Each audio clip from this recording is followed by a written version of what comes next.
SuperTalk Mississippi media production. If you're feeling anxious about your investments with all the economic volatility and chaos in Washington, tune in to SuperTalk Jackson on Wednesdays from 9 to 10 a.m. and Sundays from 8:30 to 9:30 a.m. for Element Wealth Radio with Jeremy Nelson. Learn more at myelementwealth.com. Oh, yeah. Good morning, Mississippi. Everything gonna be all right this morning. Mornings with Richard Cross. Oh, yeah. Here on SuperTalk Mississippi. Woo!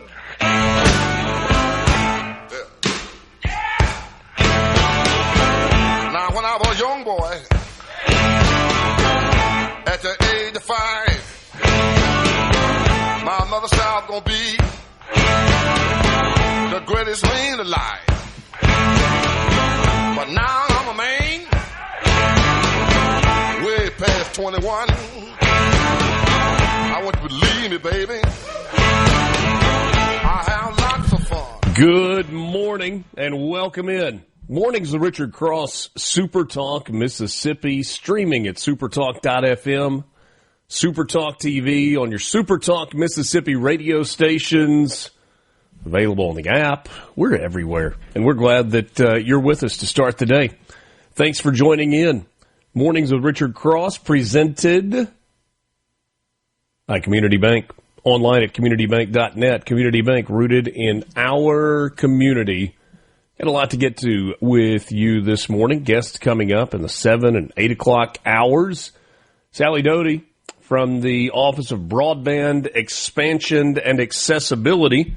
She'll be with us at 7:20 this morning, and then we'll chat with our friend Ricky Mathews in the 8 o'clock hour, host of the Ricky Mathews Show and Super Talk Outdoors. So that's coming up over the next couple of hours with you.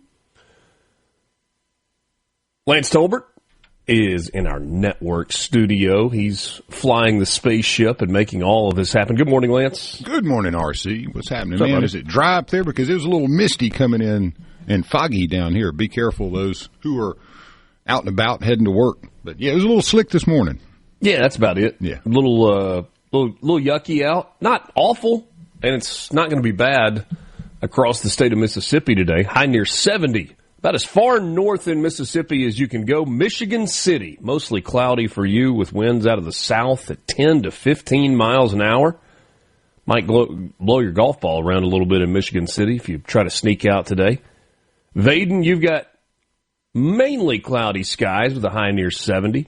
Winds out of the south at 10 to 15 miles per hour. In McGee, you've got some fog early this morning. Areas of it, watch out, cloudy. 73 for your high today with breeze out of the south, 5 to 10. And in Picayune, home of the Maroon Tide, areas of patchy fog this morning and overcast with a high of 73. Going to be a little windy for you. South-southeast, 10 to 15 miles per hour throughout the course of the day today. All in all, a beautiful day.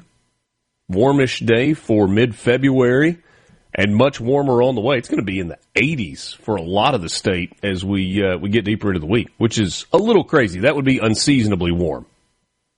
Oh, yeah. I'd seen something this morning saying that we were definitely above the average on the temp right now for this part of February. Yeah. Getting up to 80, though. Ooh. Yeah. Let's see. Right where you are, I think. Let's see. Let me pull Jackson up, just out of curiosity. Right in the middle of the state. See what it's looking like over the next few days. You've got tomorrow in, that's Jackson, Georgia. That doesn't do us a lick of good, Lance. Good grief. Good grief. Here we go. Jackson, Mississippi. Middle of the state, tomorrow, 76. Thursday, 81. Friday, 77. Then we'll be back in the 50s next week for some of it. Just going to bounce around a little bit, but not too bad. And hopefully no more storms. We had some tornadoes touched down over the weekend in Mississippi. We'll tell you about that in just a second. Michael Jordan, born on this day in 1963, widely regarded as, for my money, the greatest basketball player of all time, 6-time NBA champion, with the Chicago Bulls. There were a pair of three-peats in there. Had a NASCAR team that won a race, what was it, this past weekend? A couple of weeks ago? Sports and business icon. And then not at all like Michael Jordan, but famous nonetheless. Born in 1981, Paris Hilton. Hadn't heard of her in a while. No, she had a little bit more than 15 minutes, and I think she's still out there and floating around, a reality TV star and a socialite. And the sister Nikki married into the Rothschild family, the younger sis. It's a bit of a merger, isn't it? Yeah, that's a good way of putting it. Yeah. Did you know Paris Hilton had been a DJ at one point? Was it like serious work? Oh. They just say, hey, why don't you come on up here? You're a socialite. You can do this. Know. Maybe so. It says she's an entrepreneur as well. I guess so. Just capitalizing on her fame for being famous. Said that she helped pioneer the modern celebrity influencer era. I wouldn't doubt that, yeah. I don't disagree with that. No, not at all. Ed Sheeran was born on this day in 1991, the award-winning singer-songwriter known for a bunch of his hits like Shape of You and Thinking Out Loud. Acoustic style, blending pop, folk, and a little bit of hip-hop in there as well. Billy Joe Armstrong was born today, February 17th, 1972, the lead singer and the guitarist for Green Day. Pivotal in punk rock's mainstream revival with albums like American Idiot and another one that was called Dookie. Seriously. Joseph Gordon-Levitt, born on this day in 1981, famous for his roles in Inception, 500 Days of Summer, The Dark Knight Rises, and Looper. Okay. Here's one a little more mainstream. Jim Brown, legendary NFL fullback for the Cleveland Browns, considered one of football's all-time greats. Later became an actor and a civil rights activist as well. Oh, yeah. Man, talent. Oh, man. The Dirty Dozen, Ice Station Zebra, was 100 Rifles. Go on and on, man. The list of his filmography is absolutely blockbuster. It's amazing. You know, we lost Robert Duvall yesterday. He passed away. So another one of those just icons in American culture. Man. Oh, man. So good. Lou Diamond Phillips starred in La Bamba as Richie Valens. Stand and Deliver and Young Guns with a long career in film and in TV. Yeah, and I was going to say, don't forget about the movie Triangle, with a 3-part TV series with Bruce Davidson. Lou Diamond Phillips stars in it as well. Pretty good movie, actually. About the Bermuda Triangle. So. Yeah. Today in 1801, Thomas Jefferson was elected President of the United States by the House of Representatives. They broke an electoral college tie with Aaron Burr, who became vice president. Resolved one of the most contentious early United States elections and highlighted flaws in the original electoral system. The hanging shad. Yeah. Mm-hmm. Hey, I'm going to let you, if you don't mind, keep up with some of the other things that happened on this day. Will you excuse me just for a second? Yes, sir. Thank you, buddy. Well, we have a few other things that were happening here. We had 1864, during the American Civil War, the Confederate submarine, the H.L. Hunley. It becomes the first submersible to successfully sink an enemy warship. That Union ship, the USS Housatonic in Charleston Harbor. That was a big deal there. If you've ever seen the Hunley, that was actually a really cool display. I think I caught it in I think it was Carolina at some time years ago. Tragically, though, the Hunley also sank shortly after, marking a pioneering but deadly moment in naval warfare, undoubtedly. 1865, Union General William Tecumseh Sherman, his forces capture and largely burn Columbia, South Carolina, the state capital, during his March to the Sea campaign. The wildfires, they spread and were devastating much of the city, and the Confederacy's collapse was not far after. In 1979, China launches a major invasion of northern Vietnam, the Sino-Vietnamese War, lasting about a month. It was a response to Vietnam's invasion of Cambodia and tensions over Soviet influence, resulting in heavy casualties on both sides. there during the Vietnamese War. I get those confused at times, the Sino-Japanese and the Sino-Vietnamese. I shouldn't do that, though. Those are pretty far apart. 1966 World Chess Champion Garry Kasparov defeats IBM's Deep Blue supercomputer in a 6-game match. So he lost the first game. He did win the series. This was a landmark moment in human versus machine competition, foreshadowing, obviously, the advances in AI. And we had another interesting thing happen on this day. 2008, Kosovo unilaterally declared independence from Serbia, sparking international controversy. Many countries recognized it as a new nation, while others, including Serbia and Russia, did not, leading to ongoing political tension. 1913, the famous Armory Show opens in New York City, introducing modern European art, including Picasso, Duchamp, Matisse to American audience, and revolutionizing the U.S. art scene. 1863, precursor to the International Red Cross, originally the Committee for Relief to the Wounded, is founded in Geneva, Switzerland, by laying ground for the global humanitarian organization. And finally, 1621, Miles Standish, appointed first military commander of Plymouth Colony in what would become Massachusetts, helping secure the early Pilgrim settlement during a turbulent period. You're listening to Mornings with Richard Cross. Richard had to step out for just a minute. No worries, he will be back on the other side of this break. We'll be back in about 3 minutes. We will look forward to meeting you back here in just a minute.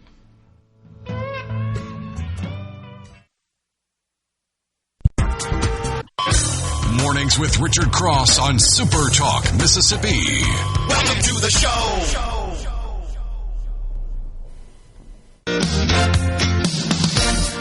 Power of love is a curious thing. Make a one man weep, make another man sing. Change your heart to a little white dove. More than a feeling, that's the power of love. Thanks for being with us. It is Mornings with Richard Cross on SuperTalk, Mississippi. Glad to be with you. MRC presented by Community Bank, online at communitybank.net. Community Bank, rooted in our community. All right, let's get into some news headlines this morning. Awful story here. A Mississippi soldier has been identified as a victim of a Valentine's Day double homicide. Hamilton native Matthew Wade was reportedly shot and killed alongside, her name's hard to pronounce, Katernia Tovmash in North Carolina on Saturday morning. The incident occurred in Tovmash's home, with the alleged shooter being identified as Caleb Fosnow. Fosnow, who is believed to be Tovmash's ex-boyfriend, was taken into custody in Ohio later that day. Wade was a member of the Army stationed at Fort Bragg, according to social media. A post by Tovmash's brother, the female victim, was a Ukrainian refugee who fled to the United States during her country's ongoing conflict with Russia. Fosnow has not officially been charged in the case. In the meantime, Matthew Wade's sister is calling on the public to help contribute to Tovmash's funeral expenses. Wade's funeral will be covered by the military. No arrangements have been announced at this time. It sounds like lovers spurned and Valentine's Day hit hard. Brutal, man. Goodness. A Mississippi magician is going to spend a decade behind bars for casino fraud. Sean Benward, who went by the alias Sean Mystery, spelled M-I-S-T-E-R-Y,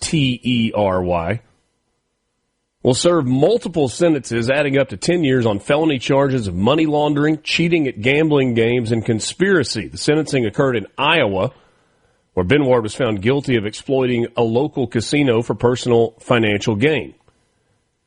December of 2018, law enforcement officials and staff at Grand Falls Casino in Larchwood, Iowa, reported that Benward committed a series of fraudulent activities, including securing over $10,000 in improper payouts through deceptive practices. And then he avoided IRS reporting requirements by breaking up over $12,000 in transactions. He changed clothes multiple times, used different tellers so that he could, at least theoretically, remain low profile. But the incident in Iowa was not the first rodeo for Benward with breaking the law. He has faced convictions in Pennsylvania, Delaware, Michigan, Missouri, Ohio, Indiana, Rhode Island, and Nevada for similar crimes dating back to 2015. Ooh. Dude, slick, huh? You're not so much. Yeah, well, I mean... Keeps getting caught. And sounds like a potential new episode of Scooby-Doo shown in the Mystery Machine. Yeah, I suppose we'll find out how good of a magician he is. Can he make himself disappear? Not that good, huh? The National Weather Service has confirmed that at least 4 tornadoes touched down in Mississippi over the weekend. From ice straight into tornadoes. Each tornado was reported to be an EF1, all 4 being recorded in the southern part of the state, Saturday night and into Sunday morning. The first reported in Norfield at 11:46 p.m. on Saturday. Its path spanned almost 7 miles. The second was reported just after midnight. It trekked a 2-mile path. The third tornado was recorded in an unspecified area of Lincoln and Lawrence counties about 12:05 on Sunday and stayed on the ground for almost 7 miles. And then about 13 minutes later, the fourth was logged in Monticello. 4.04 miles, how far it traveled on the ground. At this point, remarkably and thankfully, no injuries reported from the tornadoes. Why do they always happen at night? Man, it's crazy. And if anybody's curious where Norfield is, I was. It's between Brookhaven and Macomb, Mississippi on I-55. All right. Mississippi college officials are seeking public support to help fund a trip for the school's Choctaw Marching Band to represent the state of Mississippi in the upcoming America 250 Independence Day Parade in Washington, D.C. The marching band was selected as Mississippi's lone representative in the festivities scheduled for the 4th of July. Before the group of students and staffers can commit to going, though, financial assistance is needed. The director of bands at MC is Duval Salvant, and he's looking to take 60 to 70 band members to the nation's capital, though he said the estimated cost for each participant about $2,100. School officials have organized a raffle offering a 5-night trip for 2 to Hawaii. Tickets available online for $20 a pop or 6 of them for $100. And the winner will be announced on March 1st at the Symphonic Winds concert in Swore Auditorium on MC's Clinton campus. Choctaw Marching Band went away for a while. It was revived in 2019 after being previously inactive due to not enough members. They're expected to include current students and alumni for the parade. The band plans to perform an original march composed by Dr. James Sclater, an MC music professor, to help honor the university's bicentennial. Good luck on that. Lance mentioned in the first segment this morning, Robert Duvall passed away at the age of 95. And remembrances poured in for him from a number of his fellow actors.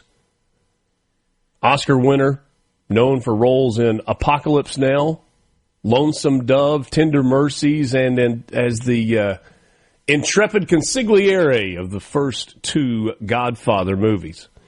He died Sunday in Virginia at the age of 95, according to an announcement that came from his publicist and a statement on Facebook posted by his wife, Luciana Duvall.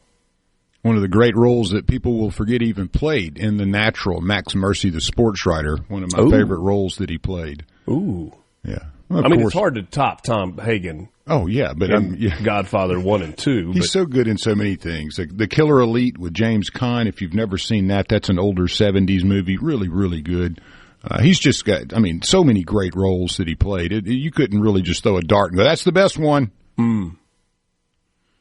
Francis Ford Coppola, about Duvall, said, what a blow to learn of the loss of Robert Duvall. Such a great actor, such an essential part of American Zoetrope from its beginning, the production company. The Rain People, The Conversation, The Godfather Part 2, Apocalypse Now, THX 1138, Assassination Tango. Francis Ford Coppola listing a number of those films. Al Pacino said, "It was an honor to have worked with Robert Duvall. He was a born actor, as they say. His connection with it, his understanding, and his phenomenal gift will always be remembered. I will miss him." Of course, Pacino, one of his co-stars in Godfather. Viola Davis said, "I've been in awe of your towering portrayals of men who were both quiet and dominating in their humanness. You were a giant, an icon. Apocalypse Now, The Godfather, To Kill a Mockingbird, Tender Mercies, The Apostle, Lonesome Dove, and others. Greatness never dies. It stays as a gift. Rest well, sir. Your name will be spoken." Duvall co-starred with Viola Davis in Widows. And Jamie Lee Curtis summed it up beautifully. "The greatest consigliere the screen has ever seen. Bravo, Robert Duvall." Yeah, he was amazing. Well, and he did get to he did get to do a movie with Nick Cage too. So he lived a great life. Gone in 60 Seconds, right? Yeah. Well, and the breadth of his roles. Oh man, just all over. And one of the great ones here, Boo Radley too. I'd absolutely forgotten about that one. He had the serious roles. He played in comedies along the way. There were a bunch. C Spire text line 601-879-4395. Had this notice. I woke up to it this morning. CC sends it to us. Civil rights leader Jesse Jackson died overnight at the age of 84. That was Obama's best friend. I love reading some of the quotes that Jackson had about him during his run up to the presidency. Ooh, he didn't like him very much. Yeah. Hogman says Gus was a great character he played. Lonesome Dove. Man. Talked about this yesterday afternoon a little bit with the boys. Remember growing up, Lonesome Dove Week. I mean, it was a miniseries. I loved it. I think it aired every year for some number of years. Maybe I'm making that up. No, you're right, like because we watched it every year for a few years there that it came on. And it was like Monday night, Tuesday night, Wednesday night, Thursday night, 2-hour blocks, 4-part miniseries, about an 8-hour movie if you sat and watched the entire thing. There was one called The North and the South before that with Patrick Swayze. One of those great TV movies. Yes, Bradley, he did play in Days of Thunder. He was a crew chief, right? Harry Hogg.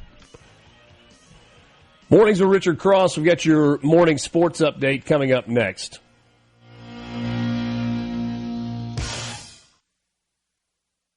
From your state. Mornings with Richard Cross on SuperTalk, Mississippi.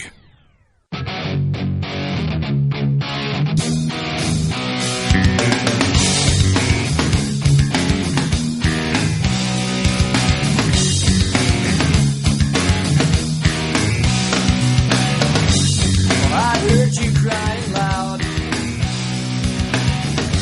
all the way across town. You've been searching for that someone that is beyond on the crowd. As you sit around feeling sorry for yourself. Little Green Day.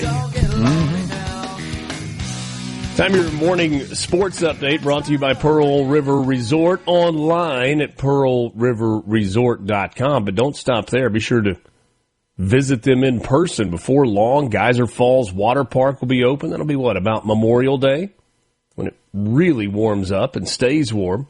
Dancing Rabbit Golf Club open year-round. Great week to get out on the golf course. You can book your tee time at dancingrabbitgolf.com. Pearl River Resort brings you your morning sports update. Ilana Myers-Taylor's two young sons watched her leap into the air, throw her fist skyward, and wave the American flag, then fall to her knees and begin to cry. They may not know it right now, but they saw history. The 41-year-old U.S. bobsledder, mother of two, an athlete whose career was jeopardized by concussions, and someone who has dealt with plenty of doubt, is finally an Olympic champion. She won gold medal in the monobob, which is the solo bobsled at the Milan Cortina Games on Monday night. It's her 6th career medal and her first Olympic title. Myers-Taylor said, "I thought it was impossible." She became the oldest American woman to hear the Star-Spangled Banner played in her honor at the Winter Games, rallying in the 4th and final heat. She prevailed with a 4-run, 2-day time of 3 minutes, 57.93 seconds. And the second place, when it came, it was like literally a shave off of that. It's so close. Yeah. She had 3 silver medals, 2 bronze medals, and now a gold medal. Was the most decorated black athlete at the Winter Olympics even before this win, and her place in history is a whole lot better now. With her 6th medal, she ties Bonnie Blair for the most by a U.S. woman in the Winter Olympics. Really cool stuff. Her run wasn't perfect either. I mean, she got a little slippery, a little sideways, a little up on the wood a time or two, but was able to pull it all back together and race across the finish line. Yeah, it's so precipitous watching those get on that edge, as they bang around a little bit, and you're like, oh, don't turn over, and then they find a way to get it back in line. Yeah. The United States women's ice hockey team has put on an absolute clinic at the Winter Olympic Games. The U.S. and Canada will face off for Olympic gold for a 7th time since women's hockey debuted in 1998 at the Nagano Games. This time the Americans are the favorites at the Milan Cortina Games. The U.S. clinched its berth with a 5-0 win over Sweden in semifinal play yesterday. The outcome set up, Canada won as well over Switzerland to set up the latest showdown between the sport's global powers in the gold medal final on Thursday. For the Americans, it hasn't mattered who they have played in the tournament. They've dominated, going 6-0 with a combined scoring margin of 31-1. I was trying to remember who scored against them. Yeah. I couldn't remember anyone. I think it was in the very first game they played. 2-1 or 5. Yeah, I'm trying to remember what that was, but they have dominated, man. Yeah. Goodness. Yeah. College baseball season is off and rolling, and we got a bunch of midweek games that are happening this weekend. Southern Miss headed to Hammond.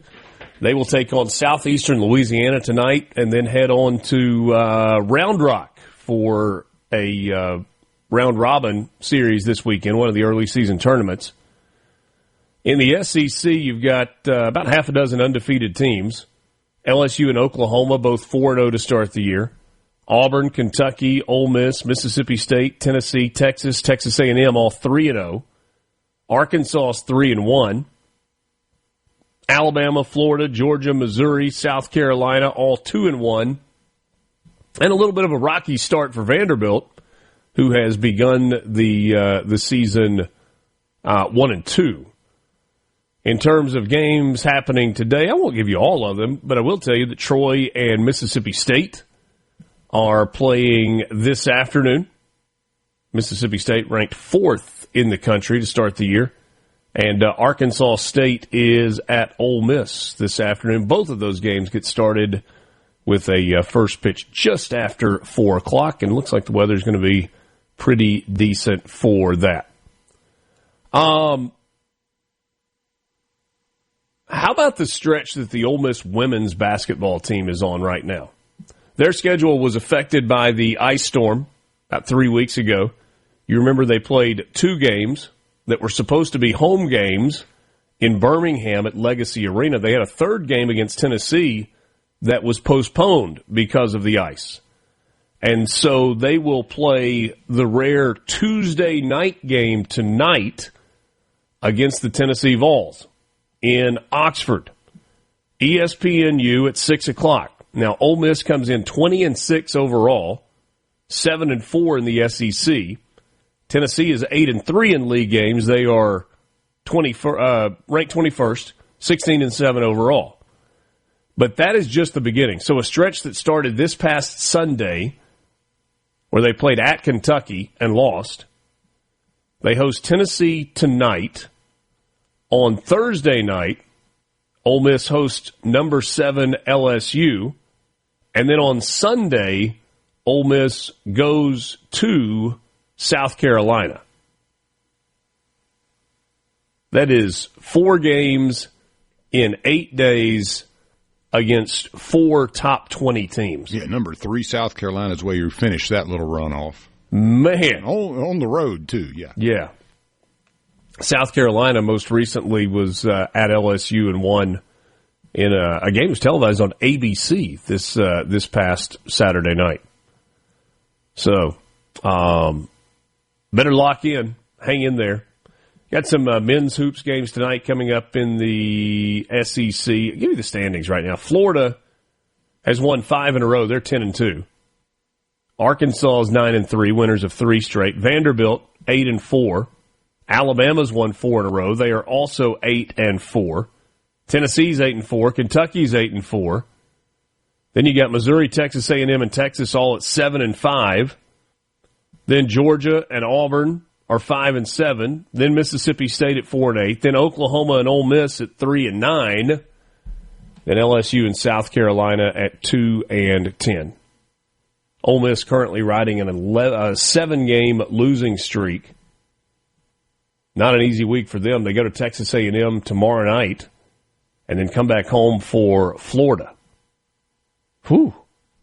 When you hit a losing streak like that, man. You're a sports guy. Do you just say, hey, guys, just go swimming or go play golf for a couple of days and reset? Or do you just hammer it out, keep working? What do you think the best way to go about breaking a losing streak like that is? I don't know. Yeah. I never was a part of one like that. So, 7 games, that's a lot in basketball, too. It really is. Drain you, man. Ole Miss has not won since their trip to Starkville when they won against Mississippi State. Yeah. It was back on January 17th. So they've gone a month without winning a basketball game.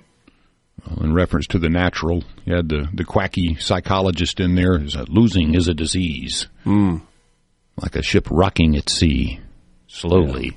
Yeah. Bubba in Starkville says, I have not watched the Olympics, no interest. Yeah. I understand that. It's been interesting, honestly. The Americans have done a very good job in the total medal play. Got some golds in there. What's the tally? Yeah, have you got the count up in front of you? I do, yes, sir. 6 gold, 8 silver, 5 bronze for a total of 19. Italy with 23 and Norway with 28 above us. So those are your 1, 2, and 3. Japan, Germany, and Austria falling in line behind us. Okay. Yeah. But I saw something the other day. It blew my mind. I can't remember the exact number. It was talking about the Klæbo guy from Norway who's won 9 gold medals now, in the total, not this year, but makes him, I think, the highest gold medal earner in Norwegian history. Mm-hmm. They've got a ton of them with 8. But it was showing, and it put up the all-time greatest Olympians, and all of them are 9 and 8 and all that. Then you got Mark Spitz with 29 golds. It's like, whoa. To put that into perspective, I don't care whether it's winter or summer, but the number of medals that Mark Spitz won, what gold medals, that's legendary when you put it into perspective. Yeah. Norwegians getting it done. Man, they are. They're good. And Italy having a great showing at home. Yeah. Yeah, they absolutely are. Good to be with you. It is Mornings with Richard Cross, SuperTalk, Mississippi. We've got your Mississippi Lottery update coming up in just a few minutes. Then we'll get the news and roll into the 7 o'clock hour. I got some audio for you to start the 7 o'clock hour. You may or may not be aware of the Munich Security Conference. It's one of those global events where lots of people that either are important or think they are important come together to exchange ideas and debate and answer questions. There was one particular U.S. leader that came off exceptionally well. A couple of others, not so much. White House to your hometown. This is where you find out what's happening. Mornings with Richard Cross on Super Talk, Mississippi.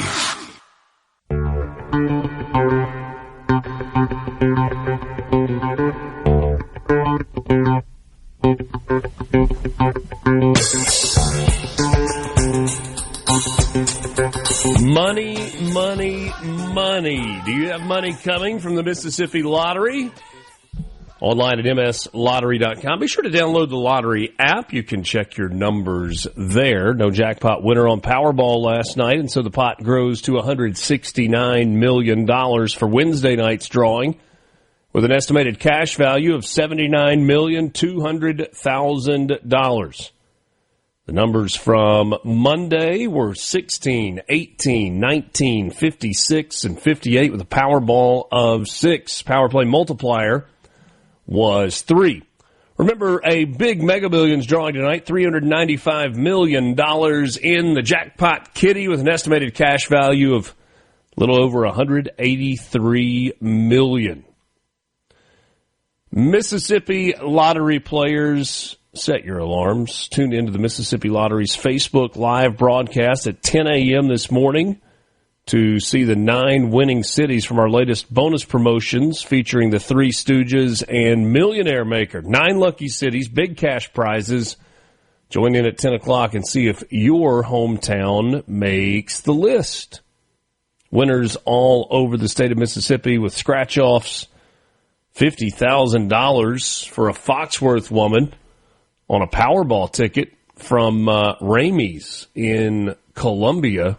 Congratulations on that. Get your tickets at your local Mississippi Lottery retailer. That's your Mississippi Lottery update brought to you by the Mississippi Lottery, online at mslottery.com. Alongside Lance Tolbert, I'm Richard Cross. This is Mornings with Richard Cross, presented by Community Bank. At Community Bank, we're more than just a place to manage your money. We're your neighbors, your partners, and your trusted financial advisors. For decades, we've been rooted in our community, helping families, small businesses, and individuals achieve their dreams. Whether it's opening your first savings account, planning for a brighter future, or growing your business, we're here every step of the way. We're dedicated to our customers, committed to your success, and always here when you need us. Community Bank, rooted in our community, member FDIC. So, I was talking just a moment ago about the Munich Security Conference, global leaders coming together. It's one of those deals where Lance and I were talking about this during the break just a moment ago. You look around and you're like, why exactly is it that why is the governor of California on the global stage in Munich? Well, it's because somebody said, hey, do you want to come? And he said yes. Or he reached out and was like, hey, I want to come. Remember, he went to Davos. Kind of made a fool of himself there.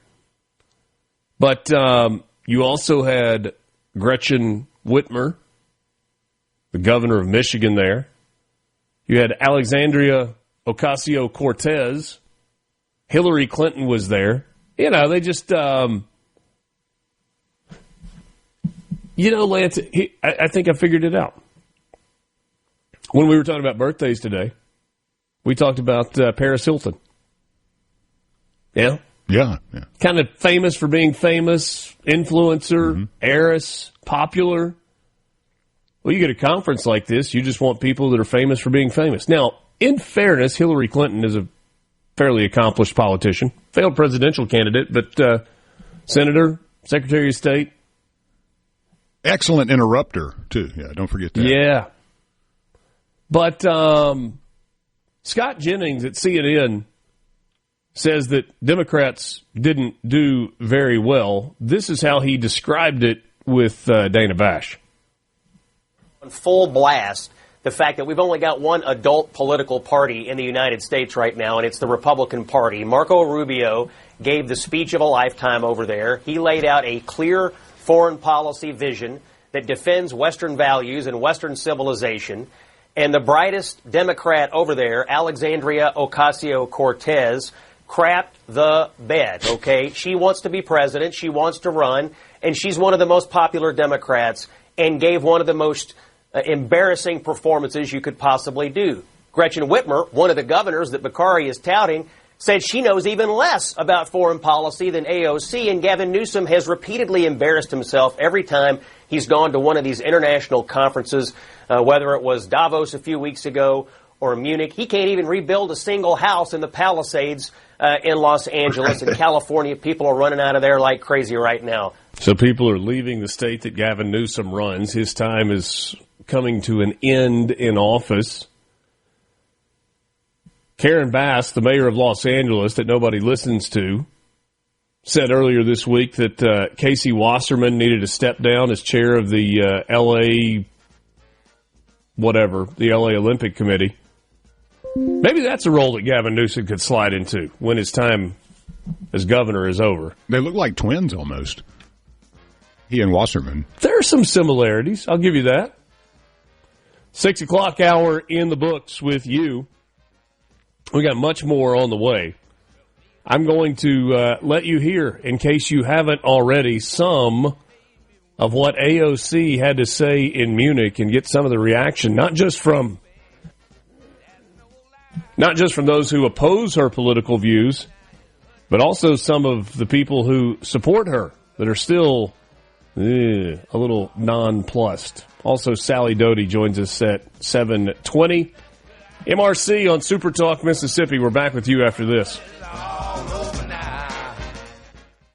The views and opinions expressed by the hosts, guests, and callers on this show are not the opinions of TeleSouth Communications, its management, or advertisers.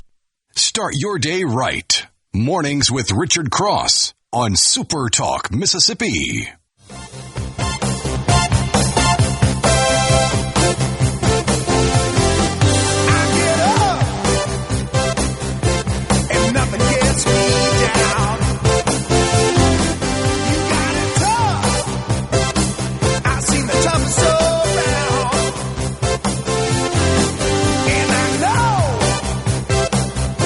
Seven o'clock hour, mornings with Richard Cross, SuperTalk Mississippi. Thanks for joining us. Thanks for being part of the conversation. The best way for you to do that is on the C Spire text line at 601-879-4395. Again, 601-879-4395. Give your business the edge with gigabit fiber internet from C Spire. Learn more online at cspire.com. C Spire, customer inspired. The 7 o'clock hour of MRC is brought to you by MWG. That's MWG Employer Services.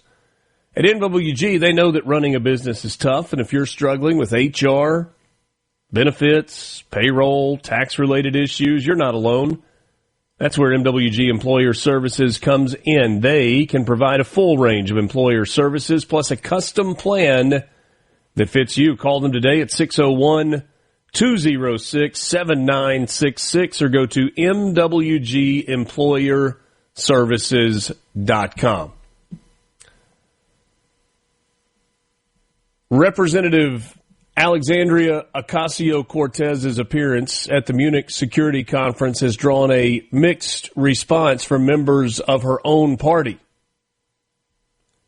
underscoring a potential vulnerability of her amid speculation that she could mount a presidential run in the future. It feels like less than just speculation.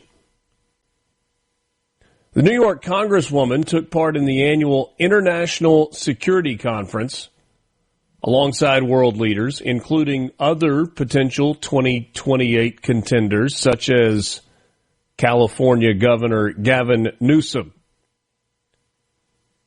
She brought her progressive working class platform to the global stage. Some Democrats say that she did well, and others sorely disagree. She was asked about Taiwan. It did not go well. New York Democratic strategist Hank Scheinkoff said it was a beauty pageant to show that she had some chops about international issues. And she showed a complete lack of chops about international issues. She's not ready for prime time on the international stage. She's now given the opposition tons of ammunition to destroy her. For Ocasio-Cortez, the heir apparent to progressive standard bearer Bernie Sanders, It was a chance to grow her visibility, to reach an international audience and showcase her foreign policy bona fides as part of a platform that is largely focused on domestic issues.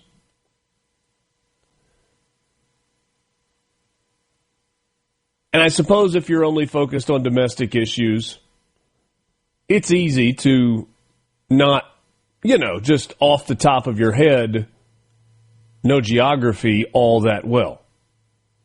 Let's start there. AOC responding to a question. Well, I'll just let you listen.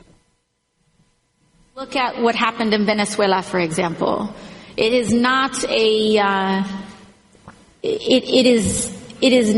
a remark on who Maduro was as a leader. He canceled elections. He was an anti-democratic leader. That doesn't mean that we can kidnap a head of state and engage in acts of war just because the nation is below the equator. And the audience loved that. Can't just kidnap a leader, even if he is a terrible, terrible person. Even if you are dealing with a national security threat to the United States of America, you can't just go in and take a leader just because his country is below the equator. Geography check. Venezuela. By the way, props to AOC for her flawless pronunciation. Venezuela. And Maduro. Maduro. Got a nice little subtle roll of the R in there. But no, when you check the globe or a map or just a picture that has the old dash mark for the equator on it, you too will see that Venezuela in its entirety north of the equator. Oh, Richard, you're just picking nits. Maybe so. Maybe so.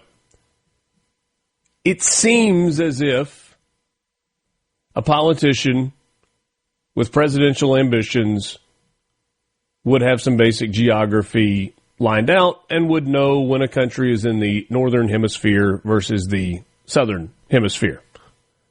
Venezuela, or Venezuela, is very clearly in the northern hemisphere. Oh, Richard, you're being too hard on her. Maybe I am. Maybe I am. So let's listen to another. Let's hear another clip. The most basic of foreign policy questions when it comes to the United States. If Taiwan is invaded by China, should the United States commit troops to defend Taiwan? Pretty basic stuff here. AOC had a thoughtful answer. Would and should the U.S. actually commit U.S. troops to defend Taiwan if China were to move?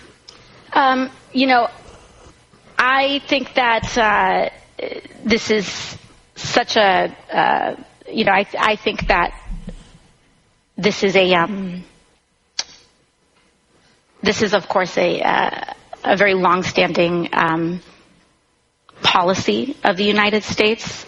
And I think what we are hoping for is that we want to make sure that we never get to that point, and we want to make sure that we are moving in all of our economic research and our global positions to avoid any such confrontation and for that question to even arise.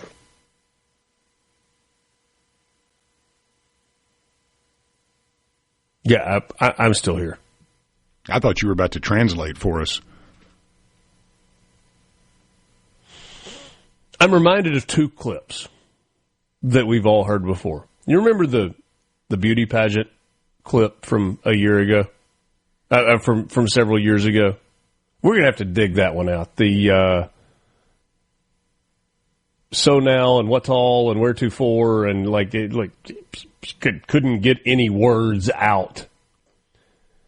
And then I'm reminded of the clip from Billy Madison where at no point in your rambling, incoherent excuse for an answer did you come close to answering the question that I laid out for you.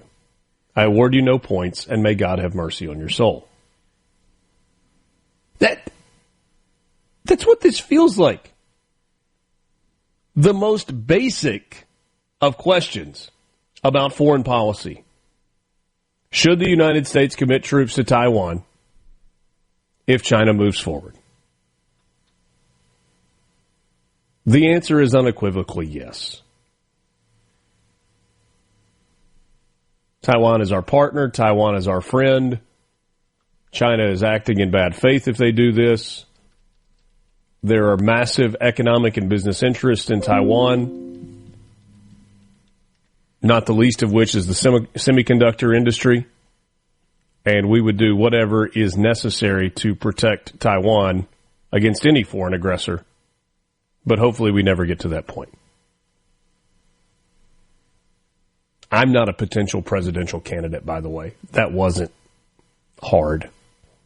So, Brett Baer from Fox News had the venerable Brit Hume on, who is dry with his wit sometimes, but he is also incredibly candid with his opinions. Brett Baer asked Brit Hume, what do you make of all this? What do you make of all of that? Well, I think about AOC as this is a woman with some political talent, some political gifts. It's just that knowledge doesn't seem to be one of them. I mean, not only did she stumble around about Taiwan, which is a pretty front and center issue in American foreign policy for somebody with national ambitions not to seem to be able to speak about, she also said that that Venezuela was south of the equator. It's very much north of the equator. That little bit of geography may not seem significant, but it's certainly the kind of thing that someone, like her should know about. So I think, she has some schooling remains before she can be taken seriously on the national stage. In the meantime, of course, Gavin Newsom's over there, and he's still going on about the threat of climate change. There may be some Europeans left who think that. There's certainly not as many Americans as there used to be, and I'm not sure that's a winning issue going forward. No, it's not a winning issue going forward. It's not. Brent Hughes says she has some significant political gifts. Knowledge doesn't seem to be one of them. It's well played. Sally Doty joins us next. We'll talk broadband in Mississippi when we come back.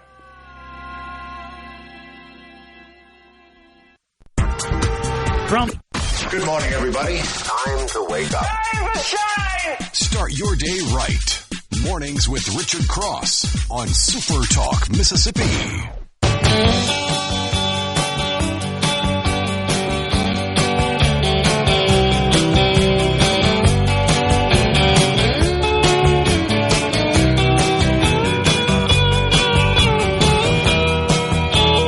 Welcome again. It is Mornings with Richard Cross, Super Talk, Mississippi. Wherever you're listening, however you're listening, we appreciate you joining and starting your day with us. You can hit us up on the C Spire text line if you want to join the conversation. 601-879-4395. BEAM is broadband expansion and accessibility in Mississippi. Sally Doty is the director of that office. Sally, good morning. Good to see you again. Good morning. A lot of good news on the broadband front, and we got more of that last week with a large amount of money being allocated to make sure that every nook and cranny of the state of Mississippi has access to high-speed internet. Tell us more about that. So we are down to the last most difficult locations to get to in Mississippi, and this is a federal program. Every state in the nation has this federal funding, and we've had a lot of different hoops to jump through. I've been talking about it for a long time. We've been administering some other grant funds, but this is the final pot of money that should reach every location in Mississippi. And we got our final approval, meaning the feds, we've gone back and forth with them to make sure we had the right locations. There was not duplicative funding. We've had a lot back and forth. We've done a competitive grant. We stood that up. So different providers could compete to see who would give the lowest price to come in and serve those areas. So there have been a lot of steps along the way. We've gotten our approval to move ahead, sign grant agreements, and start getting this built out. What is the what's the balance between the number of people in Mississippi that have access to broadband, to high-speed internet, and the number of people that take advantage of that? So the take rate, is that what you're asking? Yes. If it's I available, didn't know that's what I was asking, but the take rate is what I was asking about. Yeah, you're asking about the take rate, and it's so important because if we build this and no one takes advantage of it, well, what's the point, right? And it is not then a financially viable project. So we've had a tremendous amount of build out over the past few years, and throughout all of our different providers, they've seen a great take rate. You know, I think most of them, to make it a financially viable project, they need 35-40% take rate, maybe even a little higher in some places. And they've seen consistently a 60% take rate, or maybe even higher in a lot of places. You know, it's been interesting. There, a couple of towns, every now and then the provider will call or we'll be talking with them and they'll say, oh, we're just not having a good take rate here. So, sometimes we go down and visit or call the mayor and say, hey, what's going on? Help people understand that this is now available. Who will be the installers for these exceptionally rural areas? And I'm assuming that that's what we're talking about. It's the most rural areas that we've got in the state of Mississippi. I know electric cooperatives have played a big role in the installation process. Is that where this falls? So the electric cooperatives have played a big role, but they are not going to be involved in this BEAD build-out. Okay. None of them applied, but they were given that opportunity. I called them and said, are y'all sure you're not going to apply? Because we had a pretty lengthy run-up to this process. And then I'll tell you that in the middle of the summer, the Trump administration changed all the rules on us, which gave us 90 days to get the money out. So we had a little fast work this summer. But there are 10 providers who are going to do this build out, and they're the providers that have been in Mississippi, except for our satellite providers, our low Earth orbit satellite providers, which is Starlink and Amazon. We'll talk about them separately. Okay. But other than that, it is 8 other providers.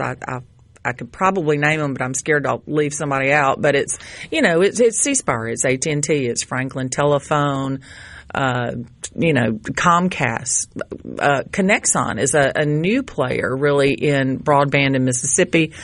They've got a lot of Southwest Mississippi. They've already been in the state through another grant program, but Connexon is going to be a big player in this, and then some more local providers.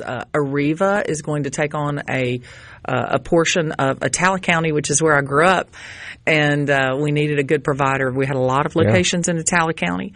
TEC is a group that's traditionally been kind of in southeast Mississippi. So it is, and I'm sorry, whoever left out, I'm very sorry. But, it's 8 different providers. We did a letter of intent process before the competitive grant to look at everybody's financials, and we got all up in their business and made sure that these were companies that had first of all the financial wherewithal to undertake a millions of dollar project, and then also had the technical expertise. Yeah. That they could do what they say they were going to do. Exactly, because we have seen that in some other federal grant programs. We have seen some providers who have stepped up and maybe, gotten in over their heads or something. But, we've got a couple of locations in Mississippi right now that we're watching. It's a different grant program, not that our office is administering. And so we're watching to see what happens, and is there a way that we could provide some assistance if the feds will let us? Again, this program is very, very much guided by the federal rules. So where I live in Oxford, and I'm in a place where, fortunately, from a broadband perspective, a fiber perspective, there are a lot of options, and people are able to choose through a competitive marketplace. Right. There is a mix of underground fiber and aerial fiber. How will that be administered when we're talking about the more rural areas? Is there a need for it to be underground? Are you guys completely okay with this being poles and then drops to houses? It will be a mixture of both. And there are some locations where it's just got to be above ground. It's got to be on the poles. It only makes financial sense. And, in certain areas, it's so dependent on the partnership, perhaps, with an electric provider. If there is that partnership, then it works out well. Sometimes you could just have to bury it, and the project costs more. It is a balancing of higher costs, but, of course, it is more resilient if it is buried. In the dollars that we're talking about right now, this is obviously all for new construction and for areas that don't exist. We just had this massive winter storm that hit, 40-plus counties in North Mississippi, and one of the things that was affected was a lot of these above-ground fiber lines. And people were without power in places, they were without water in places, and for some, the bigger concern was they were without internet, which meant, no TV, no connectivity, couldn't work, whatever those things. Does any of this money get used for repair from winter storm, or once you install it, even if it's funded through a grant, it's your job at that point to maintain? It is your job to maintain it. So this is just the capital outlay to build these projects. Now, we do have some other construction ongoing. We had some ARPA funding that our office is administering, and we're concerned it's going to slow those projects down. We know that. We're talking to the ARPA projects are guided by Treasury, by the U.S. Department of Treasury. So we're talking to them about how realistic it is for the timelines that we have given. So it's been a mess, because not only has it, there was all this damage. So if there was new construction, it slowed down that construction, and then a lot of their workers left to go work on the repair of the electric lines. So it's been a double whammy. So some of the crews that are going to be doing the work on the new stuff relocated because that's where the need was. Exactly. So and certainly we got to get everybody's power back on and get everything up. But it's been a difficult situation, and over such a large part of the state. Wasn't it 42 counties that were? I think that was the final number. Like that are in the federal disaster area. So it's there seems like there's something new and different to work on every day in my office. But this announcement that we're talking about today is for the installation or the build out of internet to 93,000 locations in Mississippi. So we have 1.3 million households in Mississippi. Okay. And this is for 93,000 of those. So roughly the last 10%, 8 to 10%, to make sure that they've got it as well. Yeah. We will continue the conversation with Sally Doty, Director of the Mississippi Office of Broadband Expansion and Accessibility. She brought up satellite internet just a moment ago. We'll talk about that on the other side of this break. Glad to be with you. Mornings with Richard Cross, Super Talk, Mississippi. We're back right after this.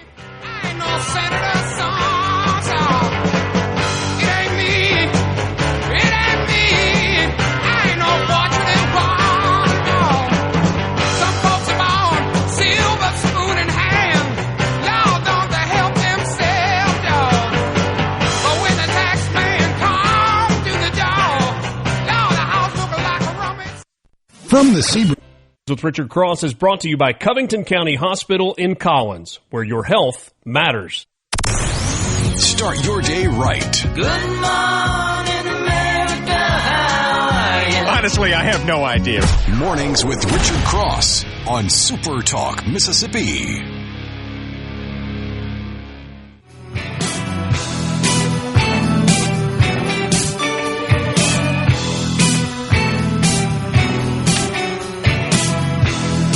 Talk Talking broadband expansion and accessibility with Sally Doty. She's the director of the Beam office, and appreciate you coming in this morning. It's Mornings with Richard Cross on SuperTalk Mississippi, presented by Community Bank, online at communitybank.net, rooted in our community.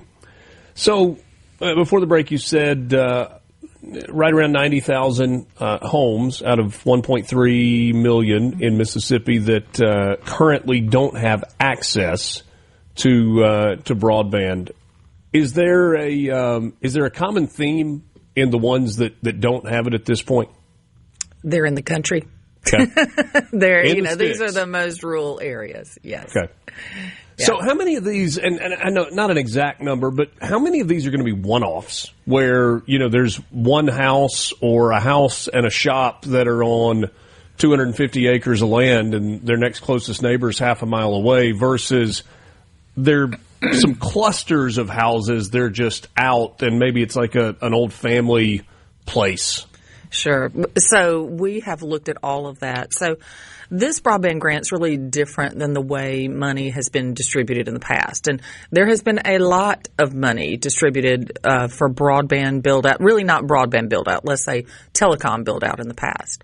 So when this program came along, there was a real emphasis in looking at every single location, and our technology's better now, so our map can map every location. So we have done a tremendous amount of work, not only to make sure we have everybody on the map and know who already has federal funding, who already has service, but also to see how much it's going to cost and project how much it's going to cost. So I can look at any location on my map and tell you about how much it's going to cost, to get to it. We estimate that. So there are a lot of one-offs, and those one-offs really are the places where we use satellite, because satellite's so much easier to get to. It's a different technology. And we think it's great for those areas that are the one-offs out, 5 miles down the dirt road where it would cost, say, $50,000 to reach that with fiber. That's not a good use of my tax money. I was going to ask you that number. I was going to, if you're that person that lives 5 to 10 miles down the winding gravel dirt. Yeah, you're going to get an offer for some satellite service, and a lot of people on those dirt roads already have it because they just can't wait any longer, and I certainly understand that. So we will be working with Starlink and Amazon. Actually, Amazon has the majority. They came in and had the best bid in Mississippi, and we, again, did all of this on a competitive basis, and it's going to be a little bit before Amazon is built out, before they have that capacity. But the feds required us to give them that opportunity. So just as soon as they are available, we will get all that information out. But it's about 15% of our award is to satellite, either Starlink or Amazon. I think they call it Amazon LEO now, for low Earth orbit LEO. Okay. You used a word a second ago that we had some people that were texting about when you said not a taxpayer. I mean, you said not a great use of my taxpayer money to spend $50,000 to get it, out into the country.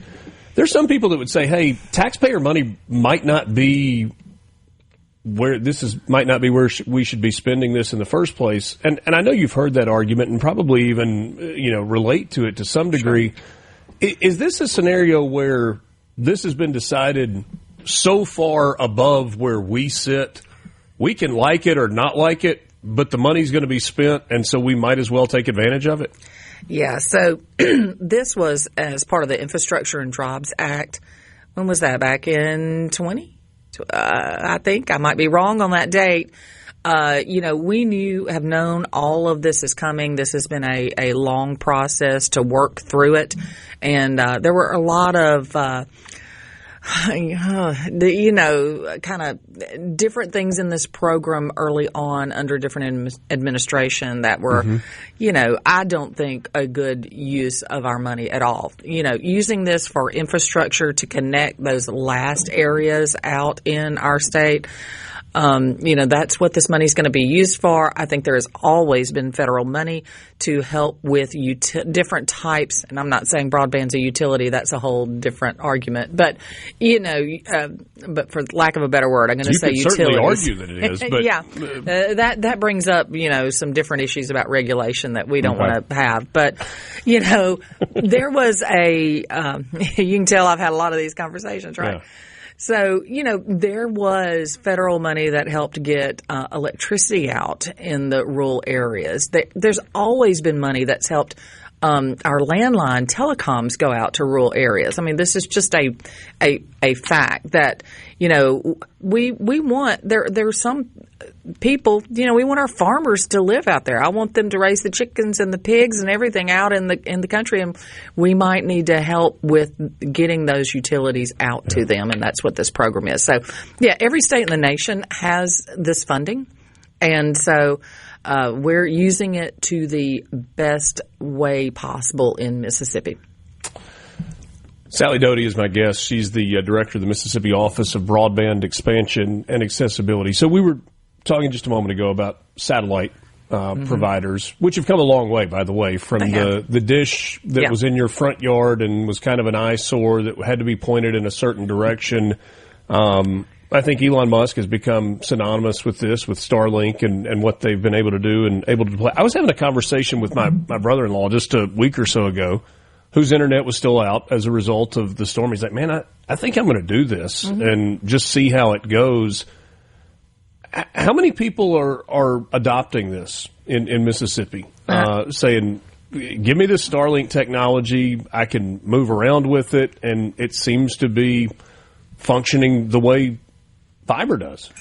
So it functions a little bit differently than fiber. It is not quite as robust as fiber. Now, Elon Musk says that they're going to offer gig service up and down at some point, but I'm not quite sure when that is. You know, I like you, I talk to a lot of different people because I want to know what the real world experience is. You know, there's some issues when it rains. We have a lot of rain in Mississippi.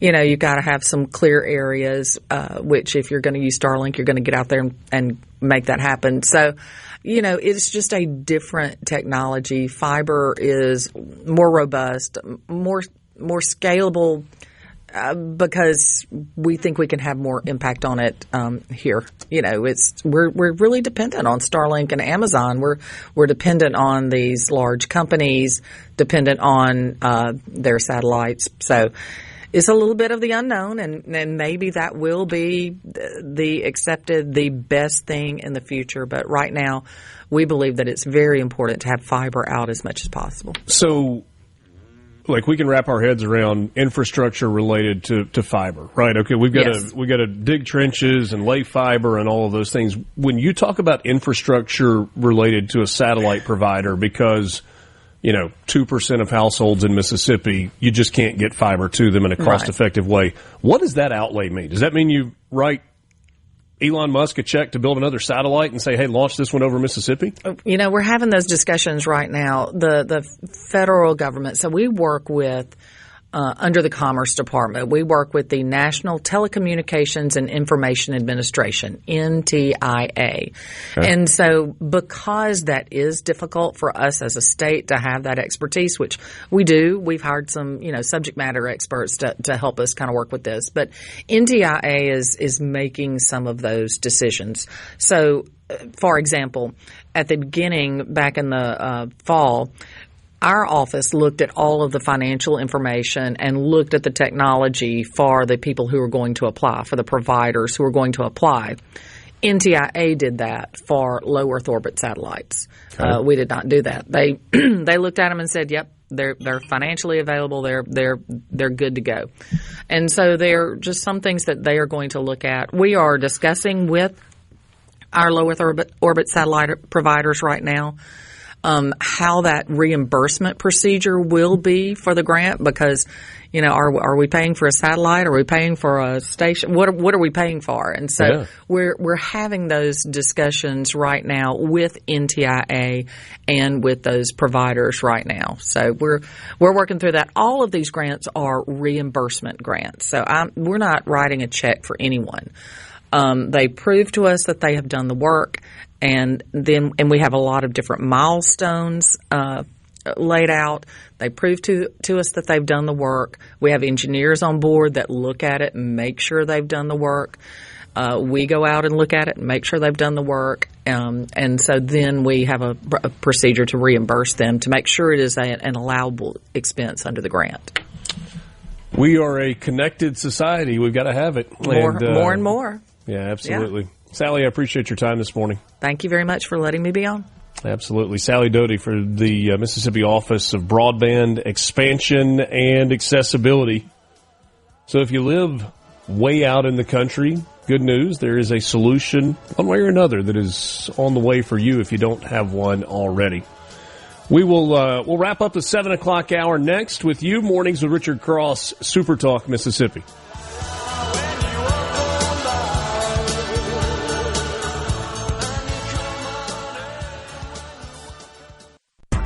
Good morning. Good morning to you there. Okay, up and at 'em. Start your day right. Mornings with Richard Cross on Super Talk, Mississippi.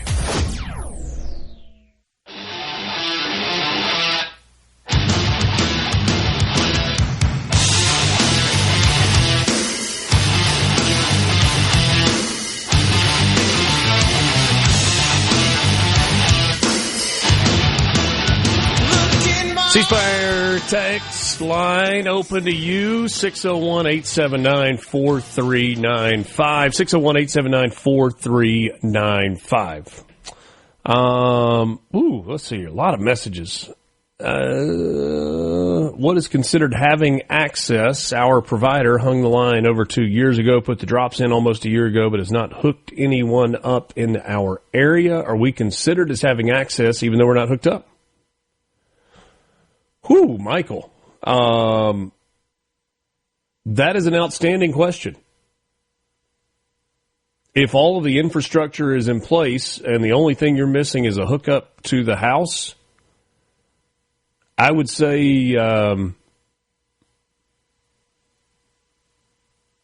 want to reach out to Sally's office, the Beam office, Broadband Expansion and Accessibility, and perhaps put them on it, because they've got to. I mean, that's their deal. They're not just awarding these contracts; they're following through to make sure that the implementation happens. And so, I would say that's a good starting point. I'm assuming that you have reached out directly to the provider and have gotten the runaround of some sort from them. That was going to be my question, because I know when hooked up fiber at the house, you had to actually request them to come out and hook it up after all the hardware and things have been put down by a contractor. So, So great question, though, because I'm curious about the answer with that myself. And Michael, if you don't mind, follow up with us when you get a little. One, when you get a little more information, follow up with us. Two, if you can't get any more information, follow up with us, and we'll see if we can dig on it. Bubba in Starkville says, I think it's one of the best ways we can spend our tax dollars. 100% of our folks should have access to high-speed internet. I don't have an issue with that unless, and Thomas would fall into this category, you are of the opinion that it is not the job, or at least it should not be the job of the government to provide utility service to an individual. That, you choose where to live, and if you choose to live in a place that, for example, doesn't have city water or county water or part of a water association, then you've got a responsibility to dig your own well. You chose to live there. If you choose to live off the grid, then you've got to figure out a way to get power, whether it's solar or hydroelectric or generators or whatever. some would argue that similarly, you choose where to live, and if you happen to live in a place where there's not internet access, then it is up to you. It shouldn't be up to the government, which means up to all of us, the taxpayer, to fund internet for you.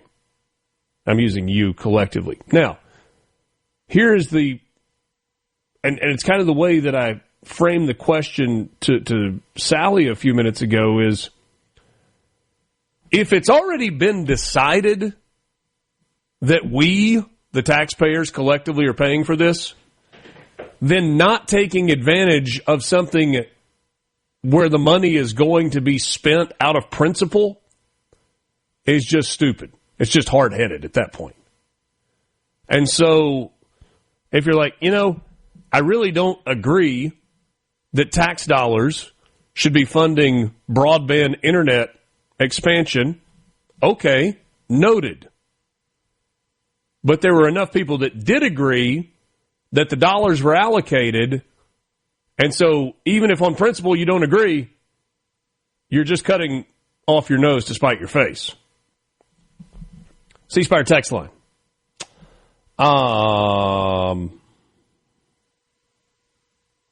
Satellite is too expensive. In a lot of cases, it's comparable. I mean, I suppose expensive is in the eye of the beholder. Had somebody a whole lot smarter than me tell me, and it took me a little while to kind of grasp what they were talking about. If you got a $100 bill in your pocket, $100 is not a lot of money. If you need $100 and you don't have it, it's all the money in the world. So, expensive, I suppose, again, is eye of the beholder. But there's some Starlink plans that give you pretty good usage that are about the same price as what I pay for fiber. Now, you might say that fiber is too expensive. Like a gigabit fiber line is going to cost in the neighborhood of $100 a month. Maybe that's more than you want to spend on internet, period. I had to buy Starlink because my provider couldn't get to me to repair my line from the storm. Works as good as cable internet, consistently around 300 megs. Starlink's the way to go. It's plenty fast. I'm able to do everything I do with fiber. Worked great during the ice. That's from Rick in Madison. Starlink's been a lifesaver for us. 8 miles north of Pelahatchie. Works well. I live too far out for DoorDash. Can we get a grant for that? I miss my DoorDash. Well played. Wake up! Rise and shine! Start your day right.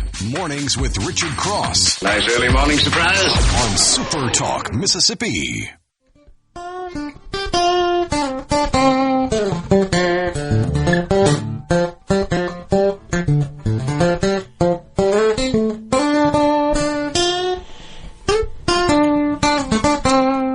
8 o'clock hour. Welcome again. Mornings with Richard Cross. Super Talk, Mississippi. Presented by Community Bank. At Community Bank, we're here for every part of your financial journey. Looking to manage your personal finances?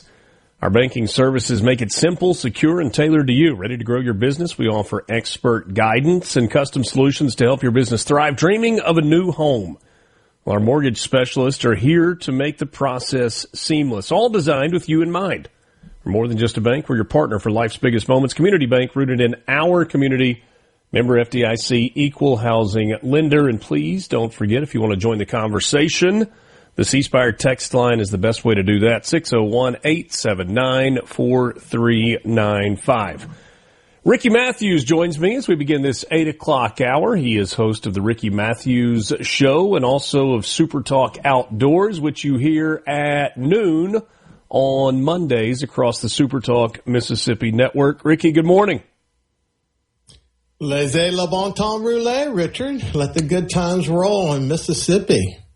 It is, you could apply that to a lot, but I think specifically right now we apply that to Mardi Gras. This past weekend, was a huge weekend across the entire Gulf Coast, but especially in the southern part of the state of Mississippi, and those activities continue today and tomorrow, and then everybody takes a break.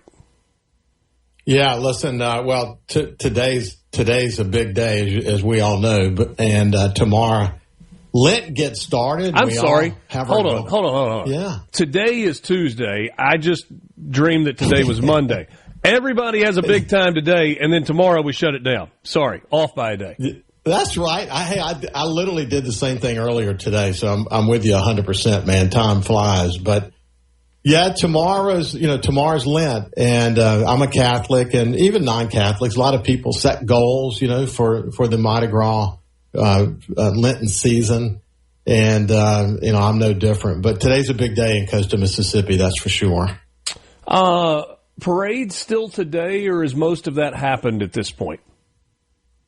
Yeah, actually, the Gulf Coast Carnival Association parade is today at 1 in Biloxi, and they used to do a bunch of parades on today in Biloxi, but they've consolidated it into one that actually starts at 1. And there's also a parade in Bay St. Louis as well, a very historic parade. So, yeah, it's a nice cap off to what has been a parade season. Parades have been going on here now for weeks. When we were in New Orleans for the Sugar Bowl, we ate at one of the older restaurants down there, maybe the oldest restaurant in New Orleans, and the history of Mardi Gras and the crews that are involved with it. I feel like you're either born into Mardi Gras culture and you understand it kind of from birth, or you're an outsider and you're like, oh, yeah, that's where they have a big party in New Orleans. And talk to us a little bit about some of the history, especially as it pertains to coastal Mississippi. Hey, listen, what's interesting, and I'll tell you a little bit about that history, because it was unique for me, having been publisher of the newspaper in Mobile and in New Orleans and here in coastal Mississippi. So I got to see it from all those different angles. But there was a Galatoire's, I think. Is that where you were thinking about where you were eating? We were at Antoine's, but Galatoire's for sure, for sure, yeah.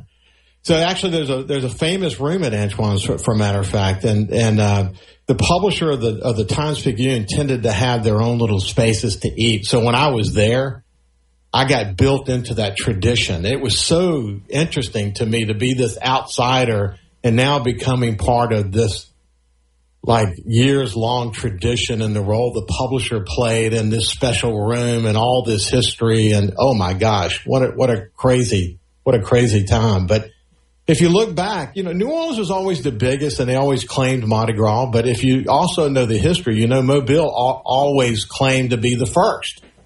But the truth is, I always had fun with this in Mobile and New Orleans, because when you think about Pierre Lamont d'Iberville and his brother Bienville, when they came inside Ship Island and landed in Biloxi in 1699, they literally wrote in their log the following March 3rd, I think it was literally officially Mardi Gras, that they were celebrating Mardi Gras that day. And if we think of the history, that was 1699. New Orleans didn't even become a city until 1718. Some 19 years later. And while Mobile may have the earliest parade and sort of organization around it, we celebrated the first here in coastal Mississippi. I always had a lot of fun with that. But it's a great tradition in the South, and of course everybody's going to make their claims. New Orleans is the biggest, most diverse, that's for sure. And Mobile may have some claims on some of the histories as it relates to parades, but coastal Mississippi, man, this is where the first one happened, but it's also family friendly, and it's got the views, it's got the vibe. I mean, we're lucky to be able to celebrate Mardi Gras in coastal Mississippi. How's the celebration of Mardi Gras changed? Or has it? And actually, in some ways, Not really. My answer to that is not really.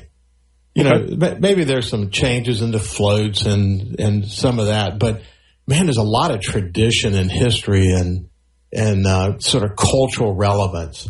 You know, still there's a King d'Iberville. You know, this year, incidentally, is Brian Sanderson of Marie Sanderson fame. Yeah. Named after you know, the first explorers of Biloxi. Well, but yeah, a lot of tradition.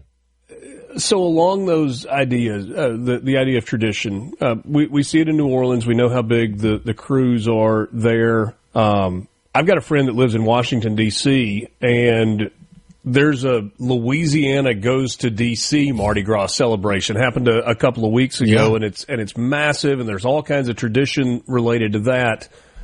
What about the crews themselves and kind of what that means for the folks in South Mississippi that celebrate in Mississippi? They don't feel the need to go to Mobile or to go to New Orleans to celebrate Mardi Gras because how does that exist on the coast? Yeah, I mean, each crew, it's very similar to New Orleans. It's very similar to Mobile. Each crew in Mississippi, coastal Mississippi, has its own, you know, its own history and heritage. My dad, I never will forget, my mom and dad both were, I think it was the crew of Nereids in Gulfport. And as a kid, you know, those traditions of, you know, crowning the kings and all the balls that go with it and all the history and all the acclamation that's necessary. The Gulf Coast Carnival Association, I was involved in it for many, many, many years as a publisher of the Sun Herald.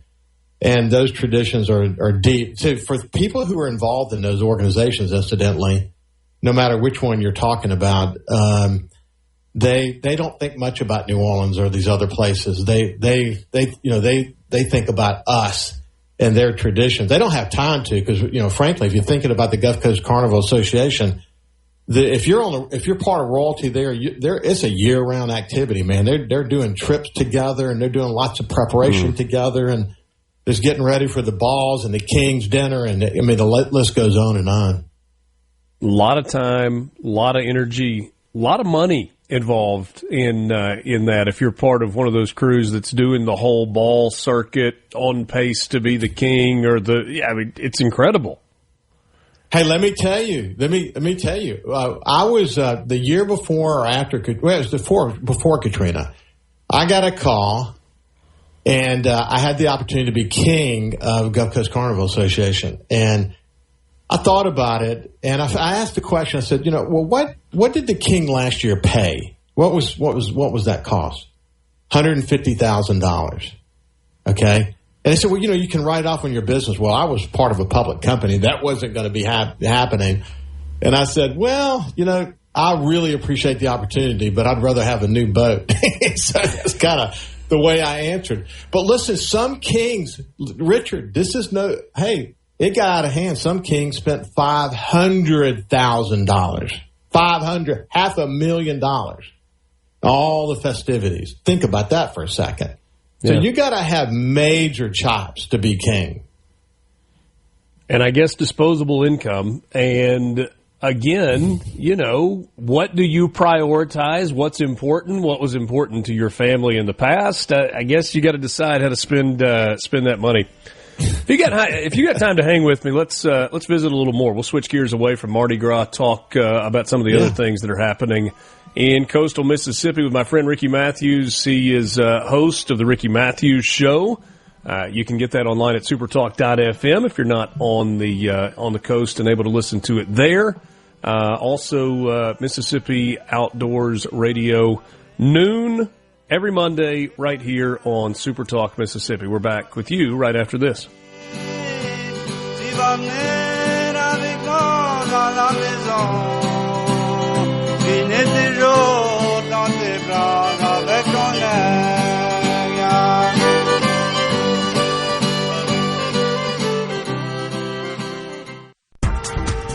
Super Talk Mississippi. Ladies and gentlemen, here we go. Now back to Mornings with Richard Cross. Now that's entertainment.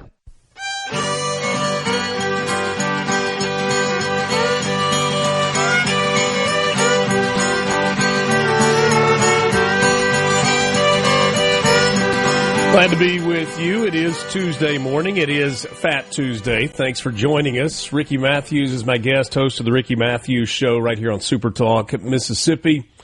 Ricky, I wanted to switch gears. We talked about Mardi Gras and some of the things that are happening, and we can come back and finish up there if we need to. But I wanted to kind of turn to the legislature and the school choice conversation. And I know you and I've kicked this around a little bit. You are in a part of the state where there's a great deal of value that is placed on quality public schools. But you also live in a state where people have got differing opinions. I'm curious what the local feeling has been as we've seen the House pass House Bill 2, and then the Senate go, no, they killed it in the Education Committee. But a lot of the components that were part of House Bill 2, the Senate has put forth as kind of standalone bills. Well, okay, so first of all, I happen to spend a lot of time around families whose kids go to private school. And I mean Catholic school. Okay, so right. I'm around parents a lot through my grandkids' sports and going to school events. My daughter's a teacher at St. James Catholic School, so we spend a lot of time in that universe.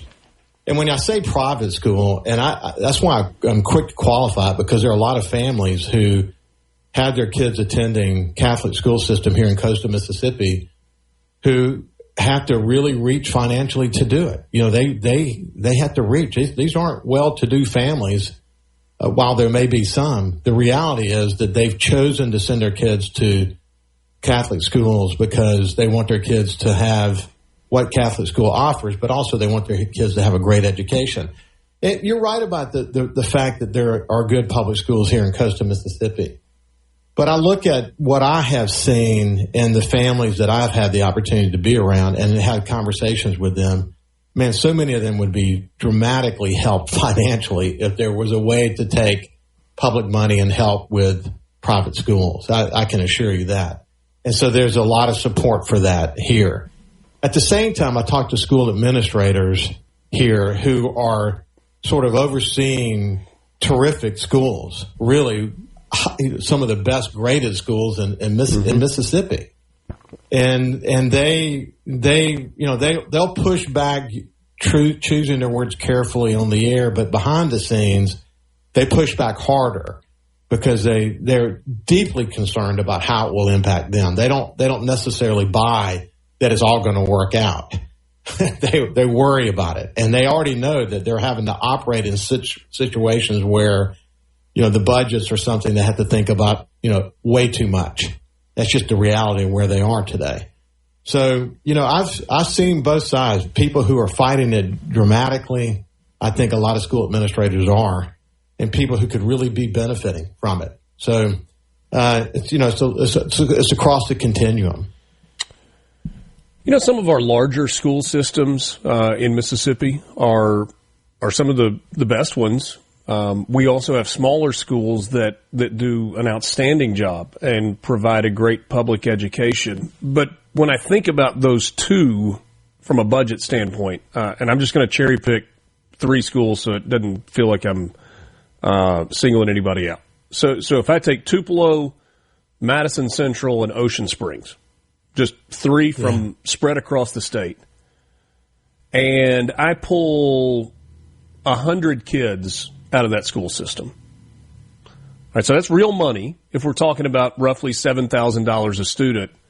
But I don't know that it changes anything really financially for them. Like, are the line items that vastly different if you pull that many kids out of the school system? Are they still spending the same money on teachers and supplies and all those things? But if I go to Nanawaya and I pull 30 kids out of that district and they choose to go somewhere else, that $7,000 times 30 kids might have a far bigger impact on them than it would Ocean Springs or Madison Central or Tupelo.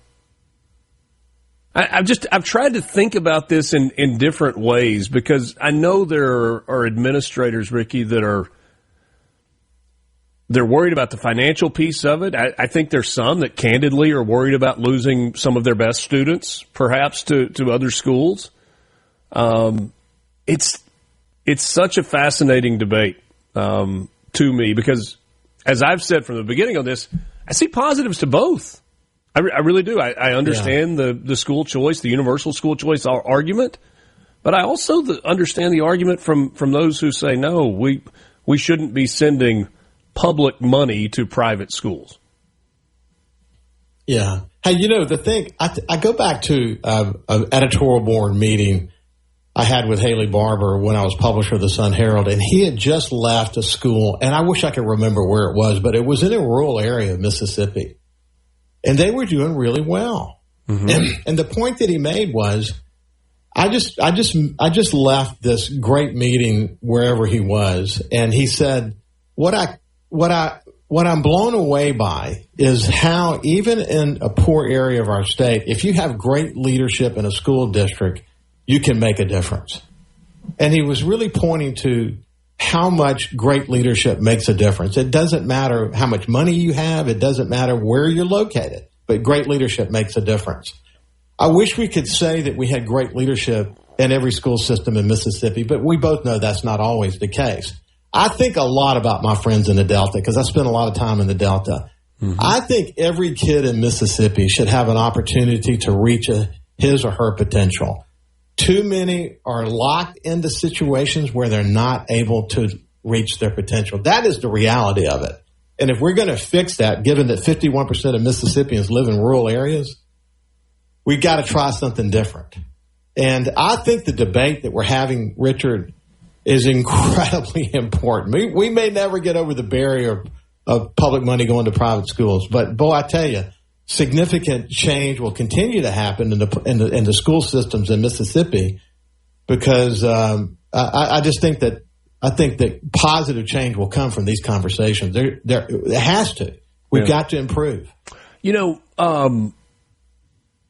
I think I'm very much on board with. I'm okay with the portability piece. The idea if you're in a public school district and you want to transfer to another public school district, you can do that. Robert Johnson was on with me a few weeks ago, and he said something that really stuck with me because we were talking about the school choice conversation. And he says you can't just say, sure, you can go to another district. He said if you're going to allow that, you got to figure out the transportation piece as well. And on the surface, I was like, come on, that's so unfeasible. But is there a solution? Is there something that makes sense where we go, all right, if we truly, to your point, have 51% of our kids that are in rural Mississippi and have kids that are in districts that are failing them, do we have a responsibility to say, we're not just going to leave it to a parent that's got to figure out how to get one kid 30 miles to another district on a daily basis while also trying to work to support their family. And so we're going to figure out the transportation piece as well, which is really complicated. It is. It really is. Yeah, I don't know what the answer is. Is it in Florida, one of the things that I was really blown away by is the number of private schools that emerged and the amount of homeschooling that was happening and all these different things. They found ways to fill these gaps in, and I think it's innovation. I think it may not be transportation at all, but then again, you got to keep in mind where some of these kids are coming from, and they may not be in a situation that gives them the ability to do homeschooling or maybe small group learning or whatever it might be. I recognize it's complicated. One of the reasons why broadband is such an incredibly important conversation for our state, and I'm so happy that we're moving along that line as fast as we are, because that's going to at least create some opportunities for doing more online learning and so on. But yeah, it's a tough one. It really is. Yeah, a lot of layers. And then there's the conversation about charter schools, which some have been fairly successful and some have been a complete flop. And should we be creating more of those? And maybe not just doing it in failing districts. Should we be looking at charter schools in districts where kids are excelling? Hey, listen, man, in New Orleans is known for its charter school system. But when I had a new executive that came into my company in New Orleans, it was a nightmare getting their kids into a charter school in New Orleans because they were all locked. I mean, they were all full. All full. There are a lot of challenges, but I mean, I'd rather have that problem than not have great education. That's kind of where I am on that. Yeah. Well, and I agree with you, and I think we've talked about it a lot, that this is a conversation that deserves our attention and deserves the public discourse in the name of doing what's best for our kids. Ricky, always appreciate your time. Thanks so much for stopping in today. My pleasure, my friend. Thank you. And laissez les bon temps rouler. We'll take a time out. We are back with you right after this. Mornings with Richard Cross, Super Talk Mississippi, presented by Community Bank, online at communitybank.net.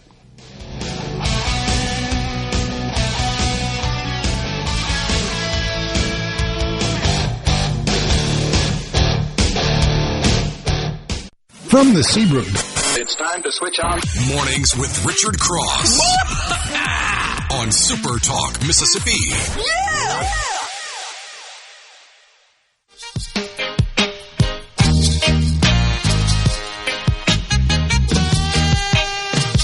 Woke up this morning with a funny, funny feeling.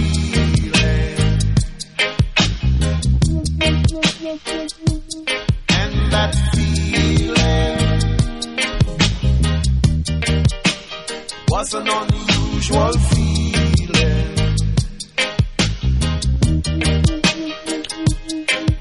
Thanks for joining us. It is this is Mornings with Richard Cross on Super Talk Mississippi. Glad to be with you. You can join the conversation on the C Spire text line. I know you've told me, Lance, that your hunting camp's kind of out in the sticks a little bit. Like you get out there and you don't see any lights at night other than, the light of stars and all that good stuff.